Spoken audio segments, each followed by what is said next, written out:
২ নম্বর ব্লকের পূর্বস্থলী থানার মাঠে কৃষি ও শিল্প মেলা এবং পুষ্প প্রদর্শনী মেলার তৃতীয় দিনে প্রাণী সম্পদ বিষয়ের আলোচনা ও মুরগির ছানা বিতরণ কর্মসূচি পালিত হয়। উপস্থিত ছিলেন মেলার উদ্যোক্তা তথা বিধায়ক তপন চট্টোপাধ্যায় সহ প্রাণী সম্পদ আধিকারিক দেবব্রত তুলা, পঞ্চায়েত সমিতির সদস্য সভাপতি কালী শঙ্কর ব্যানার্জি এবং মেলা কমিটির সম্পাদক সুদীপ বিশ্বাস সহ আরও অনেকে। ৩৩৬ জনকে বেনিফিশিয়ারিকে 10টি করে মুরগির ছানা তুলে দেওয়া হয় প্রাণী সম্পদ দপ্তর থেকে। আপনারা দেখছেন নিউজ নদিয়া এক্সপ্রেস। চ্যানেলটিকে সাবস্ক্রাইব, লাইক, শেয়ার এবং ফেসবুক পেজটি ফলো করুন এবং দেখুন নিউজ নদিয়া এক্সপ্রেস। বাড়িতে এই মুরগিগুলো যদি বড় হয়, সবগুলোকে যদি বাঁচাতে পারে, অন্তত যদি 5টা মেয়ে মুরগি থাকে, তাহলে সেখান থেকে আমরা 3-4টে করে ডিম পাবো।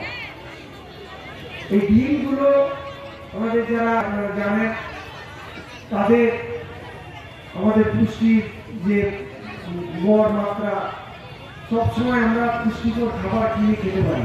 মোটামুটি 8 টাকা দাম, একটা দেশি মুরগি ডিম 12 টাকা দাম। তা এই মুরগিগুলো আপনাদের দেওয়া হচ্ছে। কি হলো আজকে আমাদের এখানে প্রাণী সম্পদ বিকাশ বিভাগ দপ্তর থেকে মেলায় আমরা ৩৩৬ জনকে আমরা মুরগির বাচ্চা দিচ্ছি। প্রত্যেককে 10টা করে মুরগির বাচ্চা দেওয়া হচ্ছে এবং এটা পূর্বস্থলী এবং কালিকাতলা 2 এই দুটো পঞ্চায়েত মিলে ৩৩৬ জনকে আমরা প্রত্যেককে 10টা করে মুরগির বাচ্চা দিচ্ছি। এক মাসের বাচ্চা, এগুলো এরা পালন করে বড় করবে এবং সবগুলোই ডিম পাড়ার মুরগি বাচ্চাই দেওয়া হচ্ছে আর কি। হ্যাঁ, 2.5 ইয়ার বাচ্চা।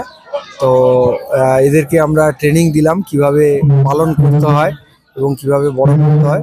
তার সঙ্গে অন্যান্য যেসব গৃহপালিত প্রাণী আছে তাদের পরিচর্যা, তাদের চিকিৎসা, তাদের ভ্যাকসিন এই ব্যাপারেও বিস্তর আলোচনা করা হলো এবং এখানে কিছু প্রাণী পালকেরা খুব অ্যাক্টিভলি অংশগ্রহণ করেছে এই অনুষ্ঠানে। খুব সুন্দরভাবে আমাদের এই অনুষ্ঠানটা সম্পন্ন হলো।